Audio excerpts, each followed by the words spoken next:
नंद बाबा कुछ बोले नहीं। अब ऐसी परिस्थिति में क्या बोले? रामकृष्ण ने उनको बड़ी सांत्वना दी और भांति भांति की वस्तुओं द्वारा उनका बड़ा आदर सत्कार किया। लेकिन नंद बाबा बड़े विभ्वल हो गए, उनकी आंखों में आंसू भर आए, वाणी अवरुद्ध हो गई। उन्होंने रामकृष्ण को गले लगा लिया और वहां से गोपों के साथ ब्रज लौट गए। इसके बाद ब्रज में क्या हुआ, यह बात श्री सुखदेव जी महाराज ने तो नहीं सुनाई, किंतु महात्माओं के अनुसार जब नंद बाबा ब्रज में पहुंचे तो यशोदा मैया ने देखा नंद बाबा तो आए। पहले तो प्रतीक्षा करती रही कि पीछे पीछे कृष्ण और बलराम भी आएंगे,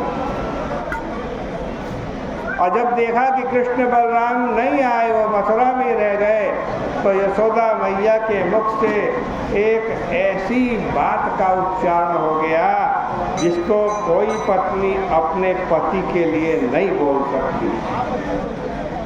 क्या बोल? यशोदा मैया बोली कि अरे महर, तुम हमारे दिल के टुकड़े को छोड़ करके अकेले आ गए।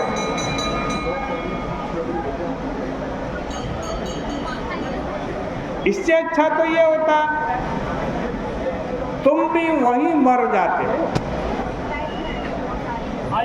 यहाँ लौट करके तुम नहीं आते। नंद बाबा ने आंखों से आंसू बहाते हुए कहा कि महर, तुम्हारा इस प्रकार का दुखी होना बिल्कुल ठीक है, लेकिन तुम इस बात पर विचार करो, यदि मैं कृष्ण के वियोग में वहाँ मर जाता अथवा यहाँ आकर मैं और तुम दोनों उसके वियोग में, कृष्ण और बलराम जी के वियोग में मर जाते, तो जानती हो क्या होता? हमारे मरने पर ये सारे ब्रजवासी भी मर जाते। फिर जब यह समाचार कृष्ण के पास पहुंचता कि ब्रज में क्या हुआ, सब ब्रजवासी मर गए, तुम जानती हो कि कन्हैया का हृदय कितना कोमल है। जब वह सुनेगा कि उसके वियोग में हम सब लोग मर गए, ब्रजवासी मर गए, तो उसको कितना कष्ट होगा।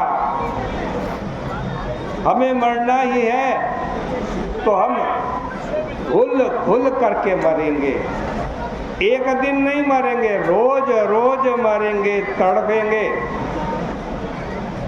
उसके लिए जैसे तैसे, लेकिन जिंदा रहेंगे, मरेंगे नहीं।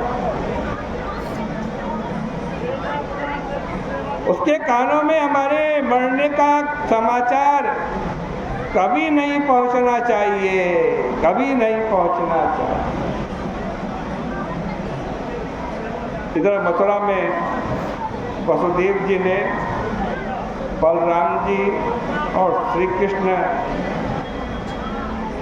के व्रत बंध आदि संस्कार करवाए, ब्राह्मणों को खूब दक्षिणा दी। उन्होंने जो श्री कृष्ण के जन्म के समय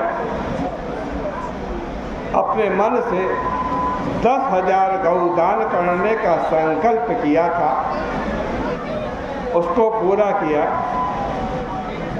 अब दोनों भाइयों को द्विजत्व प्राप्त हो गया। जानते हो द्विज किसे कहते हैं?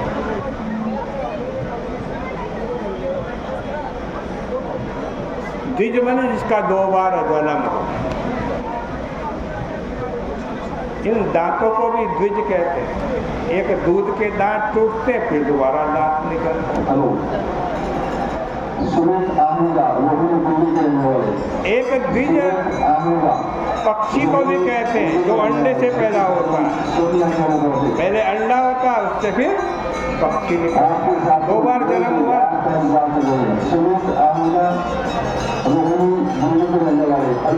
एक जिनका संस्कार होता है, व्रतबंध संस्कार होता है, यज्ञोपवीत जिनका संस्कार होता है, उनको भी द्विज कहते हैं। एक तो माँ के पेट से जन्म हुआ, दूसरा गुरु मंत्र जो देते हैं ना कान में, वो दूसरा जन्म। जब यज्ञोपवीत होता है तो बालक के कान में गायत्री मंत्र का उपदेश किया जाता है। उस समय जो उपदेश दिया जाता है वो दूसरा जन्म है बालक का।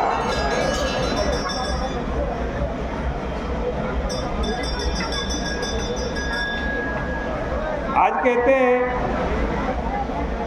राम कृष्ण को पहले गर्गाचार्य जी ने गायत्री मंत्र का उपदेश दिया और फिर वे अपने ज्ञान को छिपाकर गुरु परंपरा की रक्षा करने के लिए सांदीपन ऋषि के आश्रम में गए। काश्यम सांदीपनी नामा हेवंती पूर्वासीनम। सांदीपनी जी महाराज रहते तो थे अवंती में, उज्जैन में, परंतु निवासी काशी के। विद्या तो काशी से ही निकलती है। एक दिन सांदीपनी जी के मन में आया कि मुझे तो भाई वहाँ रहना चाहिए जहाँ विद्या अध्ययन के लिए बढ़िया बढ़िया शिष्य मिले। और जब उन्होंने ध्यान लगाया तो उनको लगा कि सबसे बढ़िया शिष्य हमें कहाँ मिलेंगे? उज्जैन में मिलेंगे, क्योंकि वहाँ राम और कृष्ण पढ़ने के लिए आएंगे। इसलिए वे उनको पढ़ाने के लालच में काशी छोड़ करके अवंतीपुरी चले गए। वहाँ जब रामकृष्ण आए तो उन्होंने सबको विद्या पढ़ाई, वेद, धर्मशास्त्र, मीमांसा, तर्क विद्या, षड्विध राजनीति, सबका उपदेश दिया।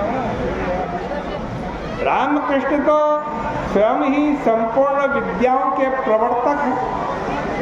इसलिए उन्होंने 64 दिन रात में 64 कलाओं को ग्रहण कर लिया। देखो, प्रबंधन में समय हो तब तो 64 कलाओं को अलग अलग नाम लेकर निरूपण किया जाए। बंशीधर आदि कई टीकाकारों ने 64 कलाओं का नाम का उल्लेख किया, लेकिन मूल में तो इतना ही लिखा है कि रामकृष्ण ने एक बार पढ़ने से ही सब कुछ पढ़ लिया।